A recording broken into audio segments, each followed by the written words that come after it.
Hello and good morning from King's Bromley Marina,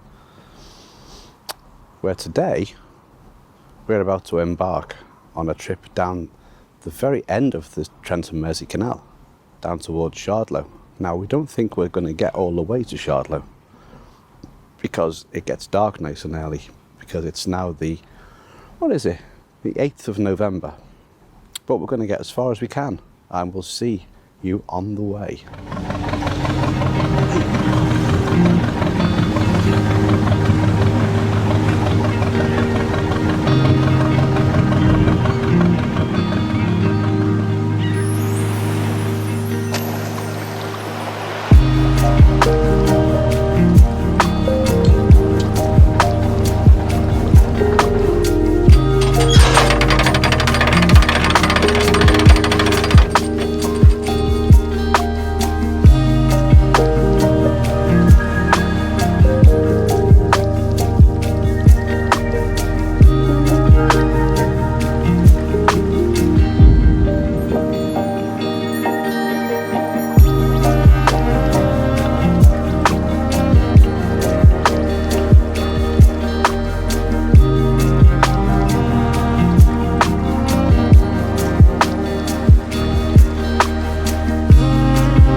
Approaching Fradley Junction, you notice the old buildings at the side of the canal. These would have been offices and wharves and stables. The junction itself opened around 1790, and the Coventry Canal goes off to the right hand side here, right down into the city of Coventry itself. The Swan pub is a must stop for any boaters passing through here. Unfortunately, it was too early in the morning for us.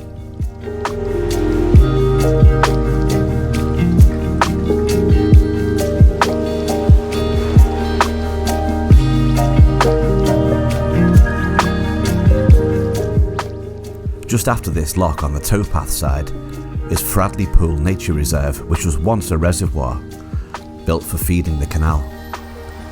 And Canal and River Trusts now have converted the old workshops, which once made lock gates, into a cafe area.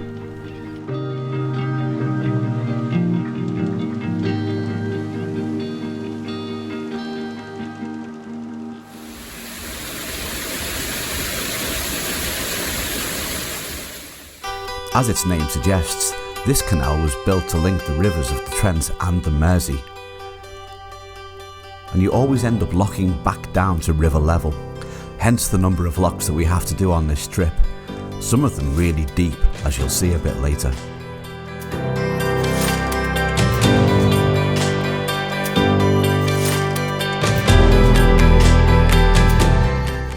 The Staffordshire village of Olrawas is one of the oldest recorded in the Midlands. It sits on what was the old trading route between Cheshire and London, bringing salt down, before the canals were there of course. The village sits on the banks of the River Trent on one side, with the canal on the other. There was once a large spinning mill built here in 1784, taking advantage of the new canal network. And the Midland County Cement and Plaster Works grew up around the canal here.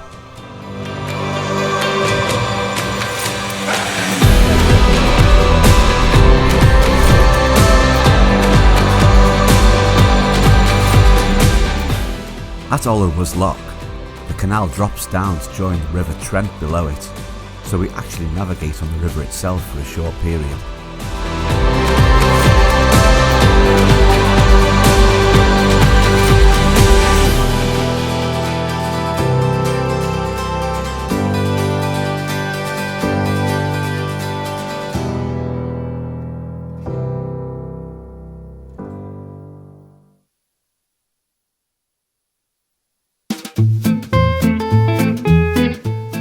As the navigation boards on the lock suggest, this section can often be quite treacherous and can be closed during periods of high water, as this is the River Trent we're crossing right here. It's pretty fun, as the water is deep here, and boats like Osiris with old engines and big propellers really like to have some deep water. And as much as it might not look that fast to you, we were really motoring and doing some pretty good speed on this section. You can tell that you're in the floodplain of a river as well, as all of these bridges go over the actual floodplain itself.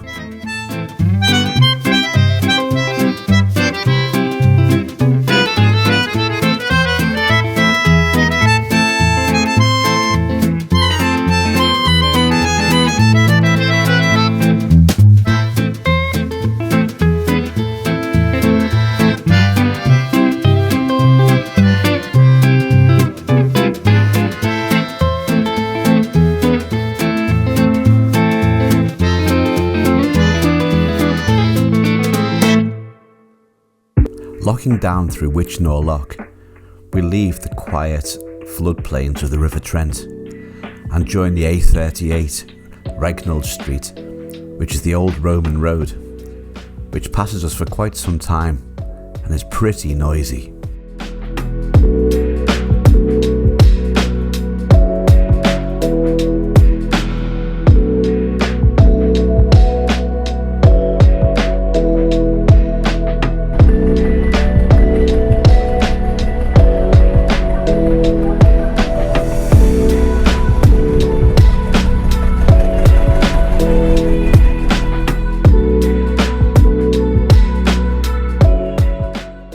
Approaching the town of Burton-on-Trent, there is no denying the pedigree of this town as Britain's most famous brewing location. The Bond End Canal once run down to breweries further into the town, but is now a marina, and the smell of hops and yeast are in the air, with this being the town where Marmite originates as well, as a byproduct of the brewing industry. Hello and good morning. On the second day of the trip, surrounded by ducks, and we stopped last night at a place called Stretton, which is just, I think it's north, maybe it's east of Burton-on-Trent, because the canal where we joined it yesterday near Lichfield is it sort of does like a V shape at Lichfield and it starts going back up again, so I'm not sure if we're going north or east or northeast or what. But the canal here is, well, I was going to say it's quiet, but unfortunately the main road passes by, this big old Roman road passes by quite frequently. And the strange thing is down here, the canal water is really, really clear, and when we just set off now, we can see the bottom of the canal. So we are heading down towards Shardlow, which is the end of the Trent and Mersey Canal, which we are hoping to get to sometime just after lunch today, where we are going to go for a little walk down the River Derwent and down to the Trent where the canal actually starts. So it's a slightly grey day, we've got both fires lit, so we are going to crack on and see how we go. It's quite clear by the topography of this area that this was once one huge river basin. All along this stretch, we pass different tributaries to the River Trent, passing in and under the canal. And the flat nature of this area definitely dictates an ancient riverbed of some kind.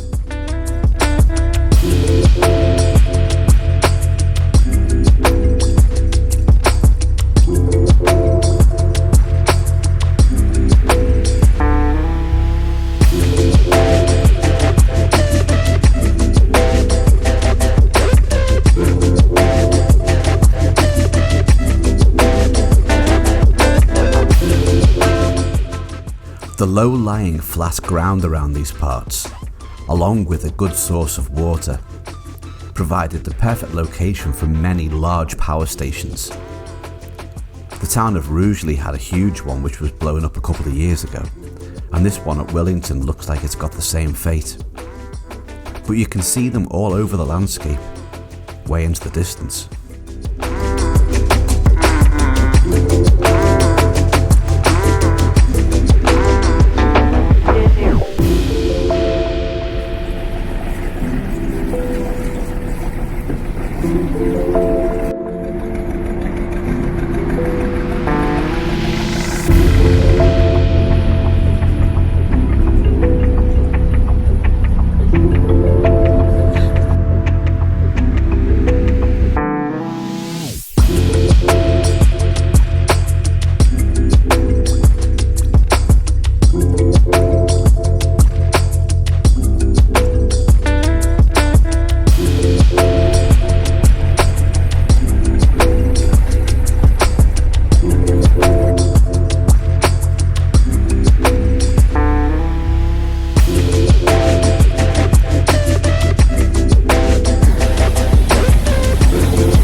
Approaching Swarkston Lock, we were treated to the wonderful sight of two working boats, the Star-class Woolwich Themis, built in 1935, towing the Joshua Kangaroo, built in 1928, for Fellows Morton and Clayton.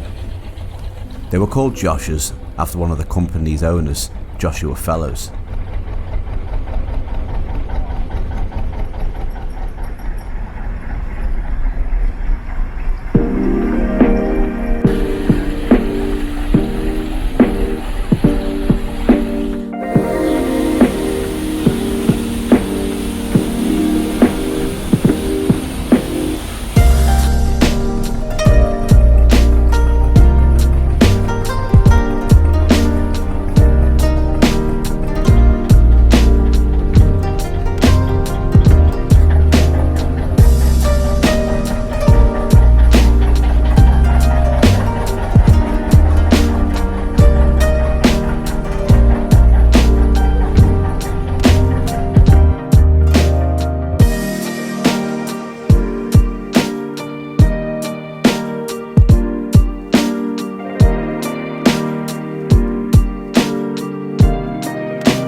Coming into Shardlow, you can see the many wharfs and warehouse buildings, including the magnificent transshipment warehouse here.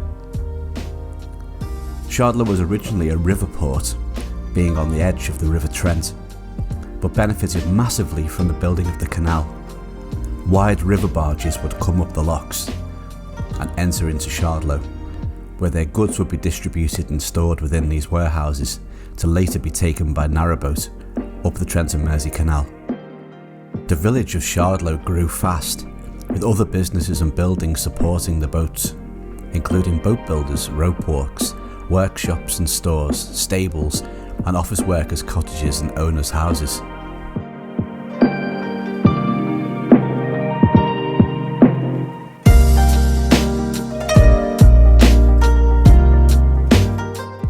So we made it.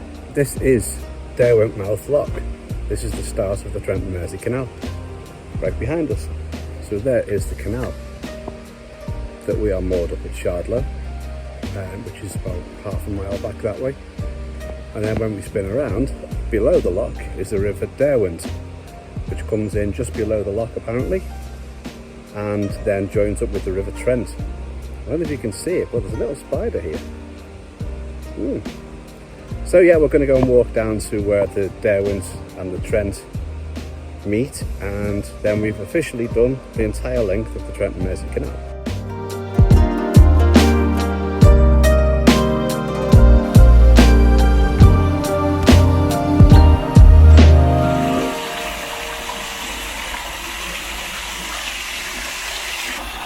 So these are the indicators that were marked on the boards on the lock. So when they're red, obviously you do not proceed below this lock. When it's yellow, go with caution, and when it's green you can go. But what it means when it's below the green, we don't know. We assume it's ultra safe, but we're not down this far anyway, so we don't care.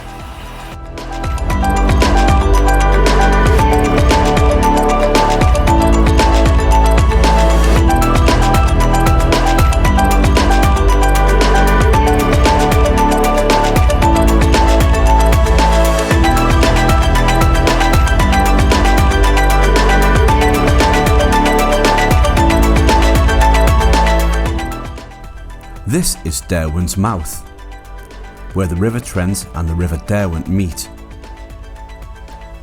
Here's the River Derwent on the left hand side, joining up with the much larger River Trent. Over in the distance you can see yet another of the large power stations that dominate this area. If you were to continue in the direction this boat has come from, you would head towards Nottingham on the Trent, or with the junction of the River Soar, where you could take it to join up with the Grand Union, which would take you down into the South Midlands and down towards London or Birmingham.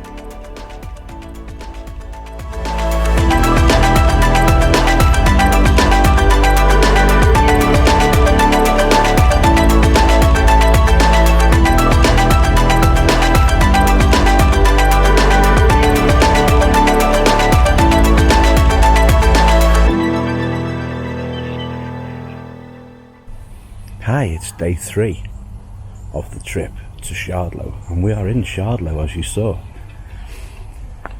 Here we are. It is quite early. It's about 8 o'clock in the morning because we need to get going pretty soon to make sure we get back to our marina in time, because it's getting dark pretty early these days.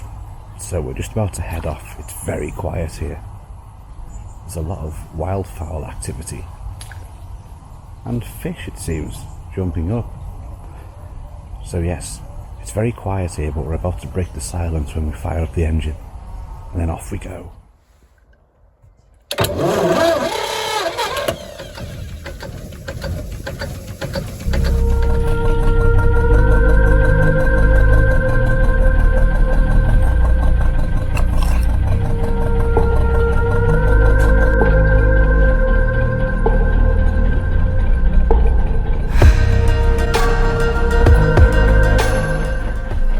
Leaving Shardlow, I love that there is still so much evidence of the old canal carrying days. From the old wharves with cranes to the warehouses which would have held all of the cargo. It looks like there would have been quite a lot of wealth in this tiny village at one time.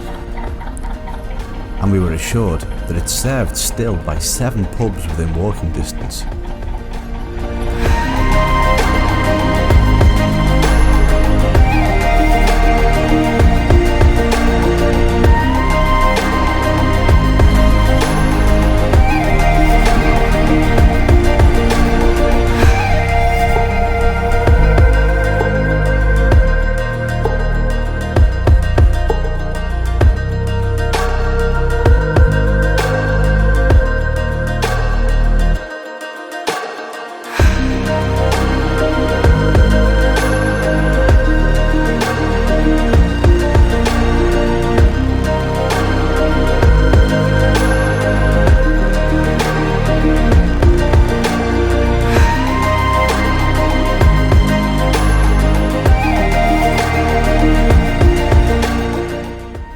The locks on this section can reach a depth of up to 12.2 feet, which is a very deep lock.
The canal narrows here to an area known as a gauging point.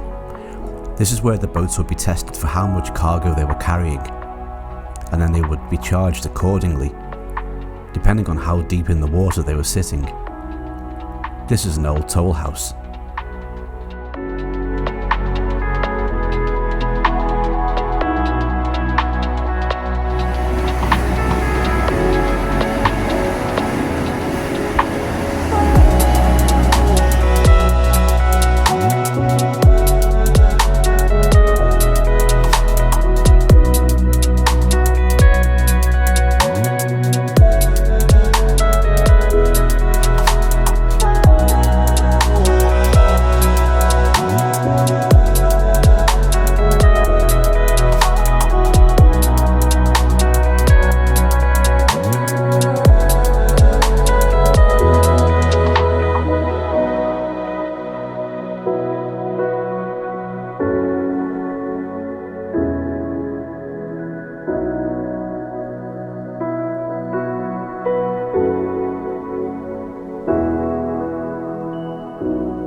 Burton-on-Trent, and it's the 11th of November, which can mean only one thing. It's my birthday! Yes, I am 44 years old today. It is an autumnal, slightly grey, but very November-y day. So we are heading back to our mooring at King's Bromley today, which we think is going to take us about 4 to 5 hours, somewhere around there. So, onwards we go.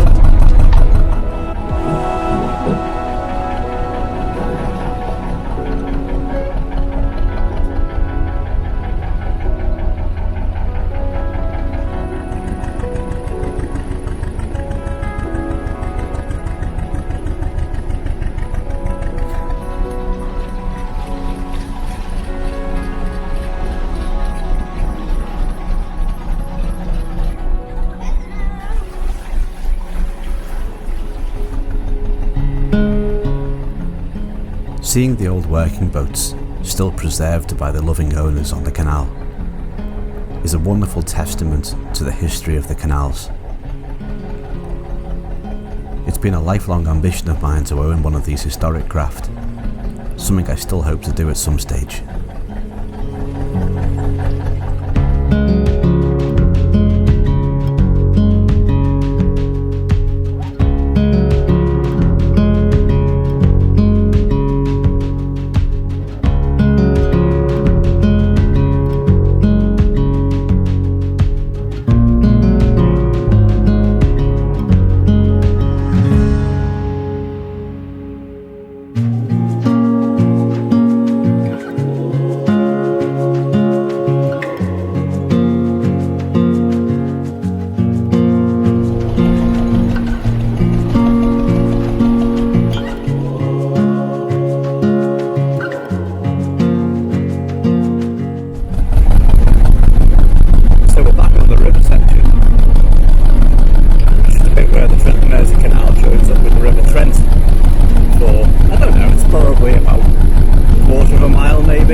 Great fun because there's loads of water underneath us, and this boat likes to be in deep water. It makes us fly along.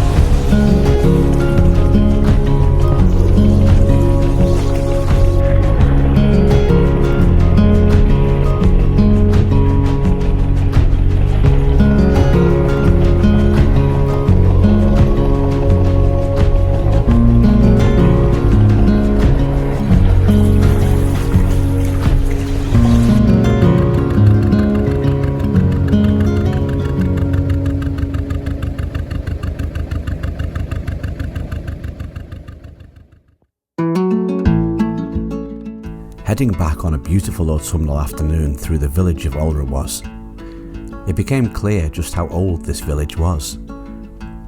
With some beautiful old bridges, the old church, an old schoolhouse, and some beautiful architecture.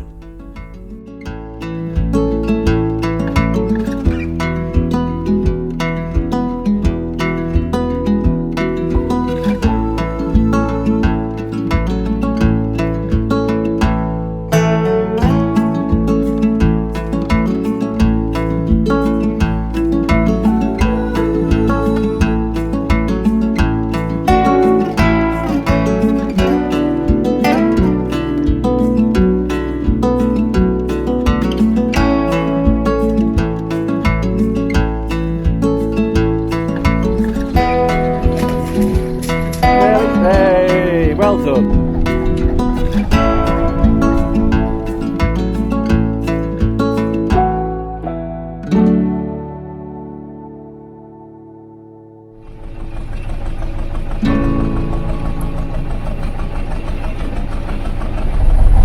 So this is it, we're on our final leg back to the marina. We've just come through the locks at Fradley Junction, and we are just heading down on a beautiful autumnal afternoon now. The sun has come out and it's brought out the colours finally, you might be able to see. It's beautiful. So this has been the nicest day of all of them so far, weather-wise anyway, and it's really brought out a lot of the things that you love about autumn. It's done good time through the locks as well, and we should be back probably within about half an hour now from where we are. So, excellent, good trip all round, and another box ticked off of somewhere that we